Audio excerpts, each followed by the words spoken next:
Okay, you're on. Alright, this is going to be a very short video. All the chatter about what happened in Orlando, I don't want to add too much to all the stuff that's out there.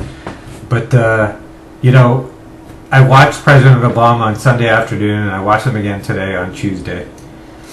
And I read today's New York Times editorial, Enough. And,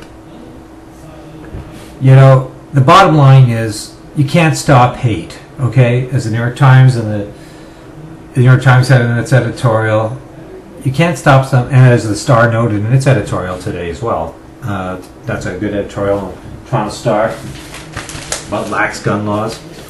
You can't stop some homicidal bigot from killing people, okay? You can't. Nowhere in the world can you stop this. But you can do things to curb it. And one of those things is tough gun laws. And I could see Obama today, and I saw him on Sunday. He used his last 6-7 months in his presidency just to go to bring some sanity to this debate. And let's face it, the NRA is basically a terrorist organization. Okay, they support killing people. Let's just call it for what it is, right?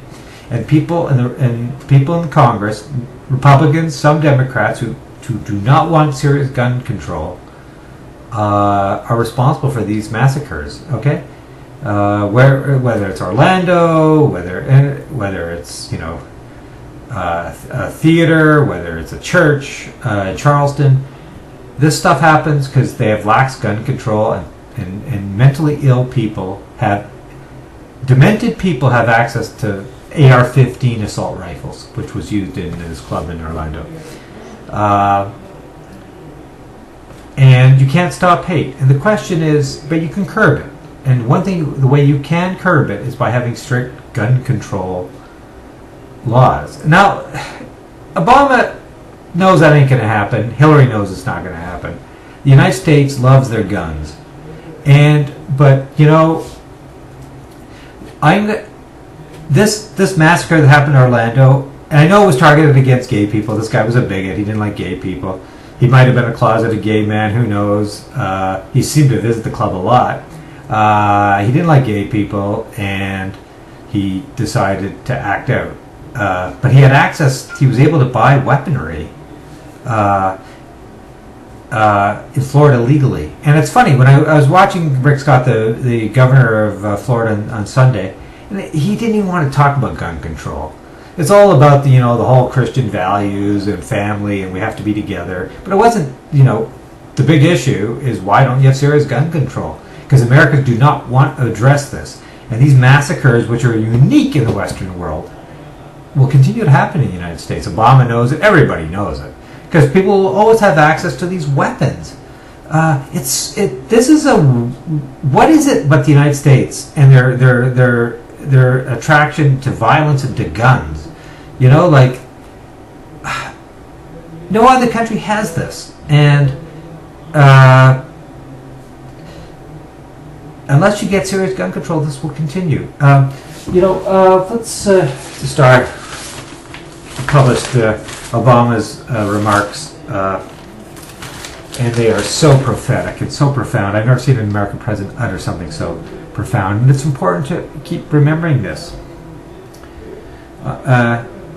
Obama said on Sunday afternoon, "We have to decide if this is the kind of country we want to be. To actively do nothing is a decision as well."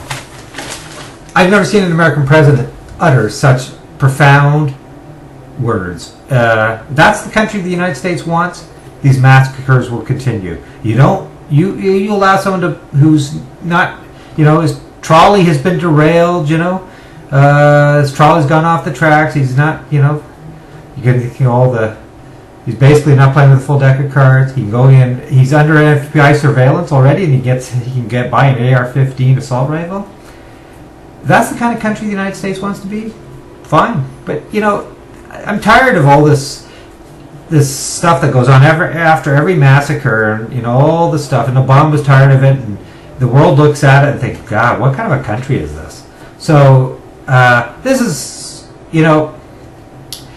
and yeah, you can't curb hate. You can't.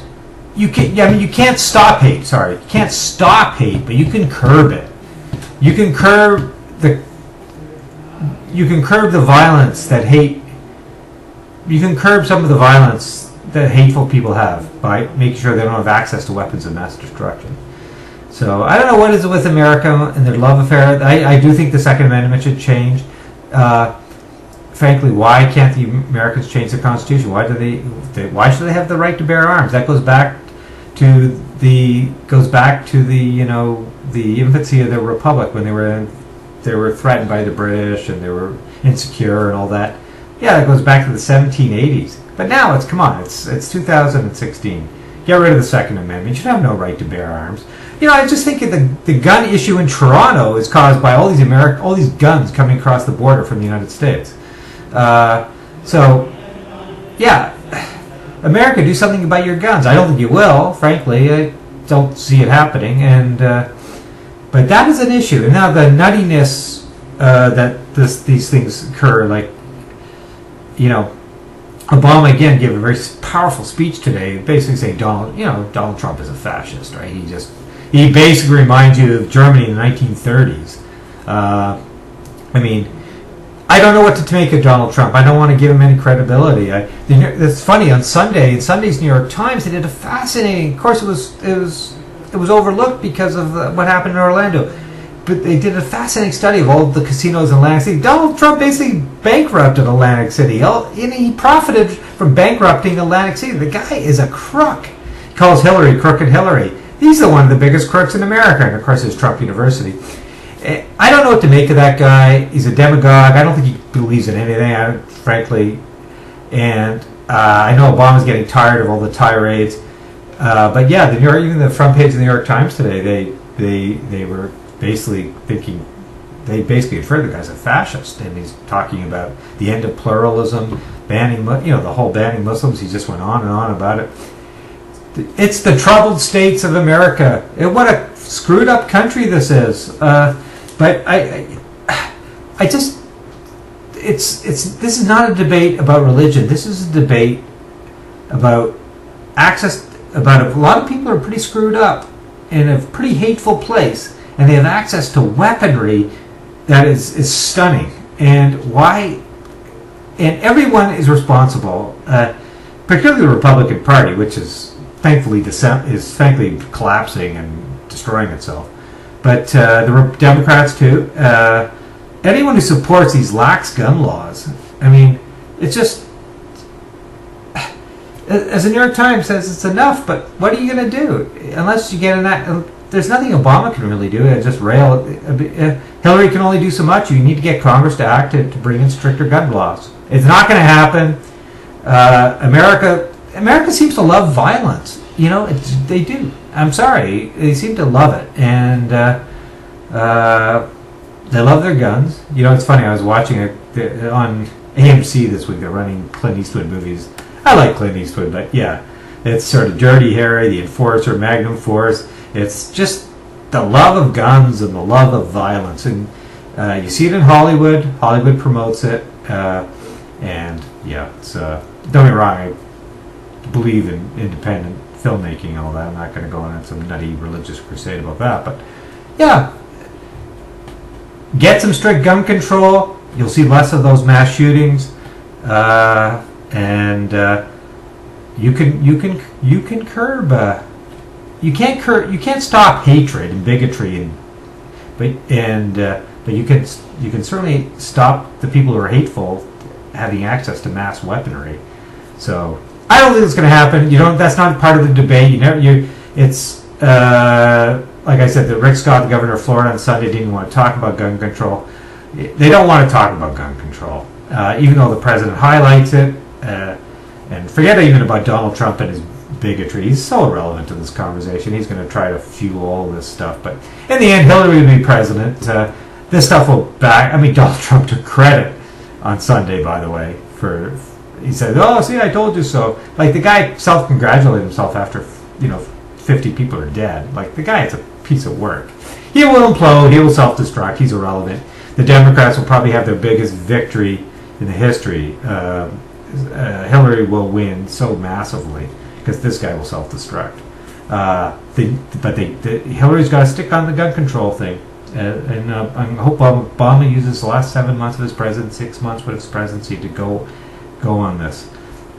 You need stricter gun control. You got to appeal to the American people to pressure their Congress. You know, if you don't get stricter gun control, this is going to continue and continue and continue, and you know it. Everybody knows it. There's another mass shooting around the corner. It's going to happen, and when mentally ill or demented people, I don't want to, don't want to use that word because it's not really fair, mentally ill, but really people who really gone off the rails have access to weapons of mass destruction. This is going to happen. Anyways, it's 10 minutes. I'm sorry. I'm just angry about this because gun control is the key here. And, hatred, curbing hatred. Of course, we're living in an election cycle where there's a lot of hatred and a lot of demagoguery. I don't know if that word is correct. But, when I look at the United States, I'm thinking, this is Germany in the 1930s. This is a scary time. And, of course, scary times create scary people, who do stupid, evil things. And but you can curb evil by having sensible gun laws. Okay, and the reason Toronto, a city of 2.8 million people, has maybe 60 homicides a year or whatever. It's spiked recently, and there's a lot more gun violence. But look at Chicago, which has astronomical gun violence, and it's a city of the same size as Toronto, and has astronomical gun violence because access to guns is so easy. So Americans have to ask themselves, what kind of a country, as Bob said, what kind of country do they want to be? So that's it, Clete. I want to end this. I'm rambling because I'm kind of angry, No, actually. good video.